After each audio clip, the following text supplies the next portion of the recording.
guys, welcome back to another one. If you are new to the channel, I am Gold Pony. I do new car, truck, SUV reviews on YouTube, and today we are in the new 2021 Kia K5 courtesy of Kia. They have dropped it off at my house for a week. I have now had it for about a week, so I am going to be able to give you a full in-depth review of this thing at this point. And so wanted to check out the K5 because this of course is an all-new model from Kia, replacing the former Kia Optima. Styling is 100% on point in my personal opinion. One of the best things about this one though is it does come available with all-wheel drive. You don't always see that on sedans, so I did want to emphasize that as well. That's pretty darn cool. Also comes with America's best warranty, being 5 years, 60,000 mile bumper to bumper, 10-year, 100,000 mile powertrain warranty. And so all in all, this is going to be a very in-depth review. I'm going to be going over driving dynamics, exterior, interior, nighttime visibility. I'll give some shots of this one at night as well for you guys. So having said all that, what do you say? Let's just go ahead and jump right into it. And as always, let's start with pricing. And so of course, there will be several different trim levels for the 2021 Kia K5. First one being the LX, starting at $23,490. LXS for $24,490. GT line, which actually is the one we have today, starting at $25,390. Then there is the EX for $27,990. And lastly, the GT for $30,490. And by the way, that one's not quite out yet at the time of this video, at least. That one is set to come out in December of 2020. So very, very shortly, essentially, at the time of this video, I should say. But that was, of course, all pricing for the front-wheel drive configuration. There are two trim levels that come available with all-wheel drive, being the LXS and GT line. If you wanted either of those, LXS, you are going to add $2,100 to that price, and the GT line, you're going to add $3,700 to that price then. But to go along with all of those trim levels for the K5, there are actually two different engine configurations that will come with this one. First one being a 1.6 liter turbocharged inline four-cylinder, putting out 180 horsepower at 5,500 RPM, 195 pound-feet of torque, available from the power band of 1,500 to 4,500 RPM. Again, sent to front wheels or all wheels through an 8-speed automatic. 0 to 60 time for that one comes in at approximately 7.5 seconds, with MPG numbers coming in at 29 in the city, 38 on the highway for the front-wheel drive configuration, 26 on the city, 34 on the highway for the all-wheel drive configuration. Either way, taking regular unleaded fuel, so it's going to save you a little bit of money there. And by the way, that is the engine configuration that we do actually have here today. But then the other engine configuration belonging specifically to that GT trim, that is going to be a 2.5 liter turbocharged inline four-cylinder, putting out 290 horsepower at 5,800 RPM, 311 pound-feet of torque, available from the power band of 1,600 to 4,000 RPM. Power sent to front wheels only through an 8-speed dual clutch with paddle shifters, so a little bit of a difference there when it comes to transmissions as well.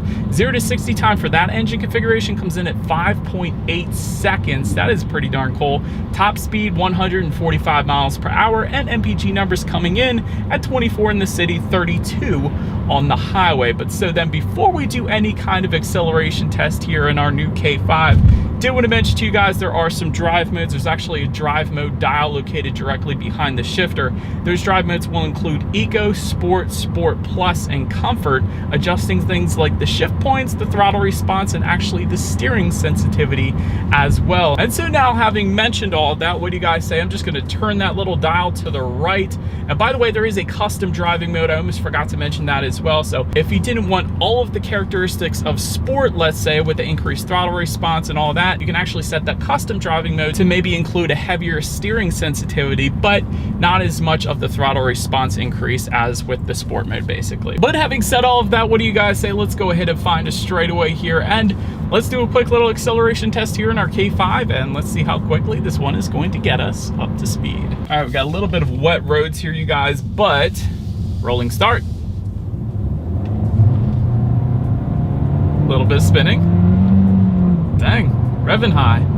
There it is. Oh, there it is, man. Once you get grip, I will say there is plenty of acceleration, no issues emerging onto the highway. But having said that, it did just get done raining, so it is a little bit slippery here today, but plenty of an acceleration. Trust me on that one. It's essentially the same acceleration that I've tested in the Hyundai Sonata, exact same engine there. So it really is a plenty of acceleration for anything really that you're looking for. So no issues there for me. But to go along with that acceleration, as always, braking is equally important. And so wanted to mention the brake configuration is going to differ slightly amongst the trim levels. For example, if you were to go with the 1.6 liter engine setup, you're going to get 12-inch ventilated front discs, 11.2-inch solid rear discs. However, if you jump up to that GT trim level with the upgraded engine, you then get 13.6-inch ventilated front discs, 12.8-inch solid rear discs. All in all, when it comes to that 60 to 0 stopping distance, it actually comes in at 131 feet, which on paper really doesn't sound all that great. But I will say, oddly enough, in testing this thing out for a week or so, it definitely doesn't feel that bad. It really bites quite good, and certainly no issues with brake pedal delay or anything like that. So no issues with the braking feel whatsoever is what I'm trying to get at there. So braking feels just fine for me. Then touching on suspension and handling, up front you're going to get a McPherson strut front suspension, in the back independent multi-link rear suspension, front and rear stabilizer bars. They want to also mention that GT trim level with the upgraded engine. That is going to add to that a sport tuned suspension with better handling. So if you want a little better handling around the back roads, that's how you're going to get it there. But all in all, as far as steering sensitivity goes, I would say definitely very nice when you have it in that sport driving mode, or again, you could put it in the custom driving mode and increase the steering sensitivity that way. But much heavier feel to the steering in that sport driving mode. I will say that without it in that sport driving mode, it is kind of on the looser side, I will say that. If you wanted that better steering feel, I would say put it in sport or custom driving mode. It's going to give you a better feeling of being in control of the K5, better helps point you in the direction that you want to go really. But without it, it's kind of loosey-goosey. But when it comes to ride quality, that has been perfectly fine. Not the smoothest I've ever felt in a sedan, but certainly not the worst either. So I've personally had no issues when it comes to ride quality. Cabin noises, pretty much as expected. You get a slight bit of wind noise at higher speeds at least, but at lower speeds, definitely no issues there either. Then touching on visibility, I could see perfectly fine out the back, and I love that those second row headrests are pushed down quite substantially. So sometimes the headrests protrude up a good bit and it kind of hinders visibility a little bit, but not in the K5. So certainly no issues with visibility there as well. But that about rounds out the performance segment of this review, you guys. Let's now go ahead and take a look at the exterior of this beautiful 2021 Kia K5. All right, so here she is, you guys, the new 2021 Kia K5. Let me start by giving you the night shots here. Up front, you're going to find multi-reflector LED headlights that do come standard across the board. That's always nice. A little better illumination at night like you guys are seeing right now, of course. Also, automatic feature does come standard, meaning when it starts to get dark out at night, those headlights will turn on automatically for you there. LED daytime running lights also coming standard, and actually just below those headlights, LED fog lights coming with the GT line trim level and up. So you guys do see those as well. That was definitely pretty cool to see there. Love the headlight design, specifically the LED daytime running light portion of those headlights, because I love how they are illuminated in that orangish amber looking color, just like the Kia Telluride on the upper trim level. Definitely love that look. It just stands out and pretty much demands your attention. It's such a cool look. Anyways, that's just my personal opinion. Also at night here, LED integrated turn signals come standard with GT line trim level and up.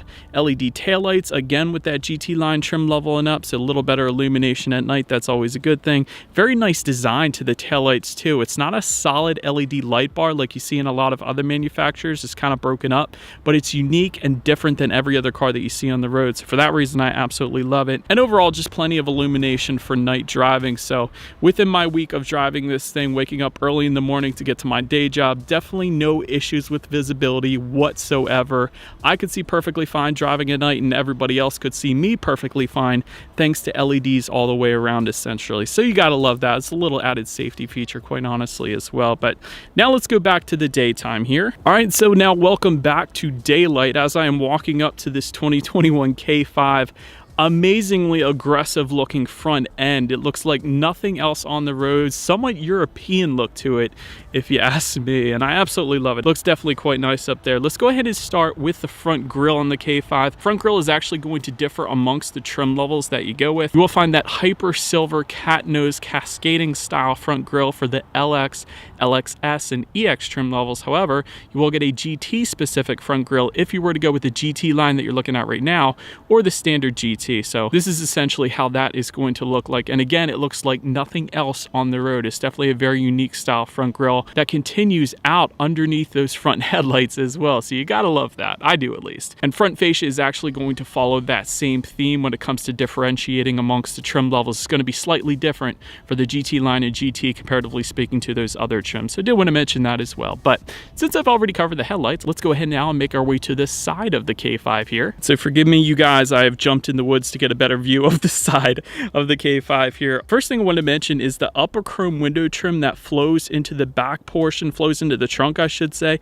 It's a kind of continuation of that chrome trim all the way around the trunk and back around to the other side. It's definitely a unique design. I'm not sure I've ever seen anything like that before in any other vehicles out there, but then again, that's kind of what Kia is known for. They're known to do it different. So it may be a somewhat polarizing design, but in the end, I love different, and I kind of don't mind that look. It actually is starting to grow on me since I first picked this one up. Illuminated door handles are going to come on the LXS trim level and up. So essentially when you walk up to the K5 at night, they will illuminate onto the ground, so less likely to step in a puddle, I guess you could say. When it comes to those side mirrors, they are body colored power adjustable side mirrors. They will come heated as well for every single trim level across the board, with LED integrated turn signals for the GT line trim level and up. Then taking a look down at the wheel setup, 16-inch alloys coming with the LX and LSS trims, 18-inch alloys for the EX and GT line, and lastly 19-inch alloys if you were to go with that GT trim level then. And I do like the two-tone finish to the wheels that we have here today on our GT line, being the gloss black and aluminum look to it. So definitely looks quite nice on this one. But now let's go ahead and make our way to the back of the K5. And so now making our way to the back, first thing I want to mention to you guys is that black rear lip spoiler coming with the GT line and the GT trims. That is the only two ways you're going to get that. And it kind of ties together well with the gloss black shark fin antenna. You guys can probably see that up top as well. And like I mentioned to you guys before, rear LED taillights, definitely a super nice design to them, unlike anything else on the road right now. Gotta love that broken up light bar. Also, you got some GT line badging back there, K5 badging, of course, and just below it all, a rear diffuser, which I absolutely love on this one. However, one thing I am not a huge fan of are the fake exhaust outlets. You guys could probably see that chrome trim look around the bottom corners there. Those are not exhaust outlets. The exhaust is actually hidden up underneath the passenger side, so it is tucked away where you cannot see it. Having said that though, you guys do know what we have to do next. As always, here is that exhaust clip.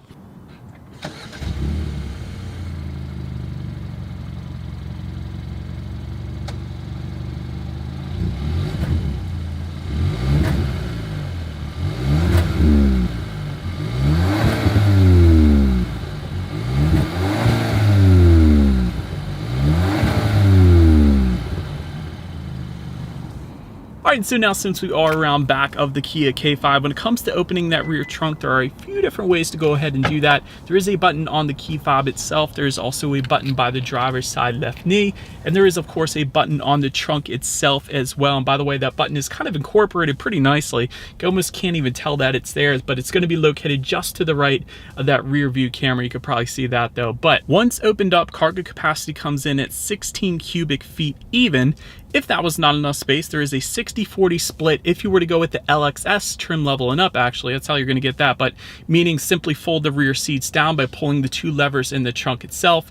Once you do that, there is a ton more cargo space back there if you needed it at least. Also wanted to mention that in the cargo area, if you lift up underneath the cargo floor, you will find a spare tire back there as opposed to a tire inflator kit. So wanted to mention that too. And even within that, there's a decent amount of space, so you could probably put a tire inflator kit within there as well if you wanted to. But anyways, wanted to mention that because sometimes people ask. But making our way now to the rear legroom, that is going to come in at 35.2 inches. So for reference, I'm an even 6 feet tall. This is how much space I had in the back there.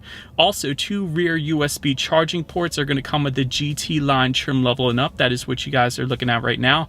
Rear ventilation coming with the EX and GT trims, meaning we don't have it today, so I do want to mention that as well. Rear center armrest with cup holders coming with the LXS trim level and up, and of course you will find front seat back mat pockets for every single trim level across the board. That's always nice. But so then making our way to the front seats, manually adjustable cloth seating coming with the LX and LSS trims, Syntex upholstery, or a leatherette seating really, coming with the GT line, EX, and GT trims. 10-way power adjustable driver's seat with 2-way power lumbar, coming with the GT line trim level and up.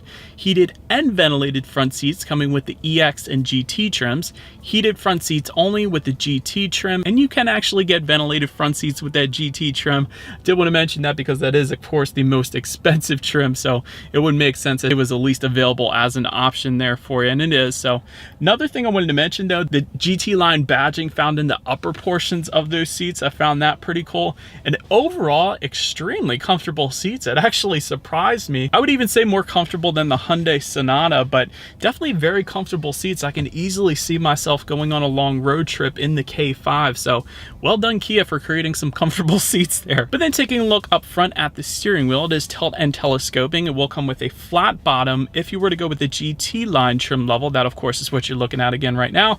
Leather wrap steering wheel with the GT line trim level and up, and heated steering wheel is going to be optional for the GT line trim level and up, but does not come standard on any particular trim level. So I did want to mention that to you guys as well. But now let's go ahead and make our way to the startup here. Let me of course first start by showing you guys the key. It is a typical Kia key, which I actually like. They have some of the coolest looking keys, but you do have your Kia logo on the one side, nothing on the other side. Essentially all of your buttons are going to be located on the side of the key with the exception of one, and I'll show you guys that in a second here. But you do have lock, unlock, that button to pop the rear hatch, and the panic button. Of course, the lock button is going to be located on the top, and that is going to be for your thumb. But then on the side of the key above the Kia logo, that is actually going to be your remote start, which is going to be available on the K5. So gotta love that as well.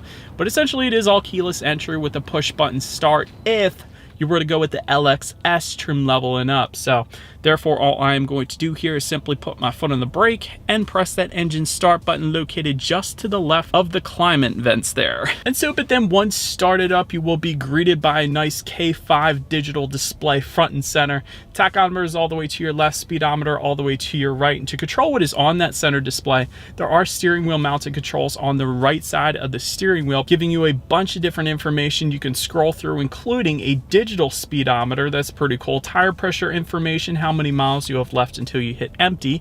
Fuel economy at any given time. That's always nice when you need your next oil change. Some safety information. The list really goes on. Outside temperature as well. So ton of different information. Pretty much everything you could possibly want. I will say, one of the things I would have liked to have seen though with the K5 is a digital gauge cluster. So we don't have that today. I know in the comparable Sonata SEL Plus, they do have that. So would have liked to have seen it on the GT line that we have today. So I did just want to point that out. But anyways, making our way now to overall interior quality. A panoramic sunroof is going to come with the EX and GT trim levels. It is going to be optional for the GT line. Love that we have it here today. It really does extend all the way into the back. It lets in a lot more light for videos like this on super dark days like we have here today in Pennsylvania. But anyways, wireless phone charger coming with the EX and GT trims. Again, optional on the GT line. Kind of interesting the way this wireless phone charger works, you guys. Let me show you. You actually place it down in here. It almost looks like there's not a whole lot of room, but you place it down vertically, and then there's this little slot that opens up when you push your phone down in there. And that is essentially how you're going to charge it wirelessly. And then the little icon on the top portion of it is going to light up in orange if it is actually charging. So that is a pretty interesting and different way of doing it, and I don't mind it. One of the little quirks of the K5, I guess you could say. Then dual zone climate control is actually going to come standard on every single trim level of the K5. Gotta love that. LED interior lighting with the EX and GT trims, optional on the GT line, and we do have it here today. Wasn't able to find any home link controls. I was kind of looking for that as well, but was not able to find it. Then just in front of the shifter, you have a 12-volt power outlet, 2 USB charging ports. Just to the right of the shifter, you have 2 cup holders, of course. Lecture mechanical parking brake located just behind the shifter, and just behind it all, behind that wireless phone charger, I should say, there is a decent amount of storage within that center armrest as well. But overall, when it comes to interior quality of this one, there are some hard textures on the doors. I will say that. I do like the silver lining that goes throughout the doors onto the passenger side, or just above the passenger side glove box, and continues into the air vents here. And speaking of the air vents, I love the little ridges on the bottom portion of those air vents. You don't see it like that often, and it's different. And for that reason, I kind of like it. So I do like that as well. But overall, it's finished pretty much as I would expect the K5 to be finished. I also like how everything is tilted slightly towards the driver. It makes it more of a driver-centric car. And I'm definitely a fan of that. And that being the climate control information, infotainment screen, all that stuff. So I do like that. But speaking of, let's go ahead now and take a look at that infotainment screen. 8-inch color touchscreen display is going to come standard on every single trim level. But there is an optional 10.25-inch color touchscreen display. It is going to be optional on the GT line trim level and up. So not standard on any particular trim, but it's there for you if you wanted it. Bluetooth and audio streaming coming standard either way. Also Android Auto, Apple CarPlay. We'll actually get wireless Android Auto, Apple CarPlay only for that 10.25-inch screen. That's always pretty convenient. You don't have to deal with the wires then, which is pretty cool. Factory navigation system, again, coming with just the 10.25-inch screen. Honestly, you really don't need it these days anyways, as long as you have a smartphone, because you're going to get that displayed up on that infotainment screen anyways. All you got to do is just connect it via USB cable. And you can also like and dislike your Pandora songs up there, and there's a couple other compatible apps as well. So Android Auto, Apple CarPlay is definitely nice for that. You can also check out your radio information, of course, up there as well. And by the way, when it comes to the sound system in the K5, you will find 6 speakers across the board. Every single trim level is going to give you a 6-speaker sound system, but there is an optional 12-speaker Bose sound system that is going to be available, but we don't have that option today, unfortunately. So what do you guys say? Let's go ahead and turn on the radio, see what we got playing today, and let's test out this 6-speaker sound system we have here in our K5.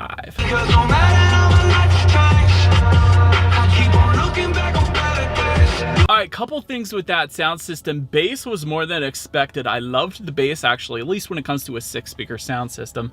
But clarity could have been a little better, I will say that. But then again, it's 6 speakers. You can't expect too much there. But bass definitely took me by surprise, a little bit more than I expected there. So that was nice. But last thing I wanted to mention to you guys on that tech display, at least, is when you do put the K5 in reverse, you will find a rear view camera coming standard across the board. Every single trim level is going to get that. It is a relatively high definition camera as well. Not all of them look as good as this one does right now. So I did want to mention that as well. But it's always that is going to lead us into safety. And so first thing I wanted to mention to you guys, it's kind of hard to say this, but the 2020 Kia Optima was an IIHS Top Safety Pick Plus, which is the very highest designation. This isn't the Optima, obviously, but typically cars only get better throughout the year. So I would imagine the K5 would have that exact same rating when IIHS finally gets around to testing it. So I did want to say that. By the way, the brother or sister of this car, being the Hyundai Sonata, is an IIHS Top Safety Pick, so I wanted to mention that as well. But anyways, front side curtain airbags do come standard. Driver's knee airbag up front as well. In the back, you're going to have latch, aka lower anchors and tethers for children for the rear car seats, rear child door locks back there as well. Tire pressure monitoring system. It's all pretty basic and boring stuff at this point, but it gets better. Also, when it comes to the advanced safety features that do indeed come standard for every single trim level across the board, they will include 4 collision avoidance assist with pedestrian detection, driver attention warning system, lane departure warning, lane keep assist, lane following assist, high beam assist, and rear occupant alert as well. And then, if you were to go with the LXS trim level and up, you will also get a blind spot monitor with rear cross traffic alert. It's going to let you know if somebody is in your blind spot, so you don't go turning into anybody. That's always a big plus as well. And safe exit assist, it's also going to be added with those trims. Then if you were to go with the EX or GT trims, you're going to get rear parking sensors, and adaptive cruise control is going to be optional for the GT trim level and up. But we actually do have that option, and I did play around with that. It's pretty freaking cool. The way that works is there's some steering wheel mounted controls on the right side of the steering wheel. When you set that, it essentially brakes for you, it hits the gas for you, and it steers for you, at least on the highway. So don't try it on any back roads, but it is a pretty cool feature. Get to relax a little bit. It's one step above your standard cruise control, essentially. So it was quite nice. But overall, when it comes to my final thoughts here of the new 2021 K5, love the all-wheel drive availability on this one. That's really one of the main benefits, in my opinion, to getting the K5, let's say, over the Hyundai Sonata. Also, you got America's best warranty on the K5, being that 5 years, 60,000 mile bumper to bumper, 10 years on the powertrain. That is a very long time for a company to warranty things like the engine, like the transmission, things like that. So gotta love that for peace of mind. Great styling on this one, especially the front end looks absolutely amazing, so aggressive.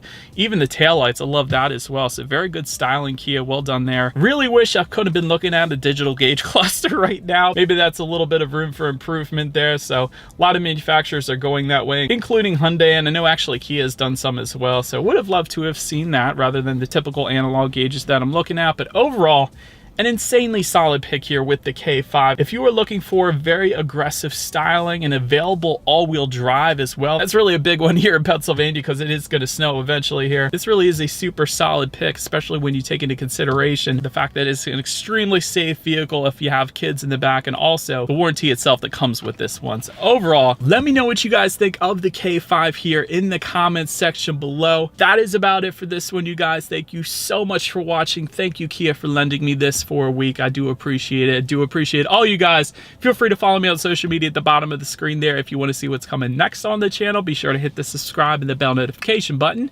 If you're into new car reviews, that is what we do here after all. Do appreciate you guys watching more than you know, and I will see you guys all in the next video. Stay gold.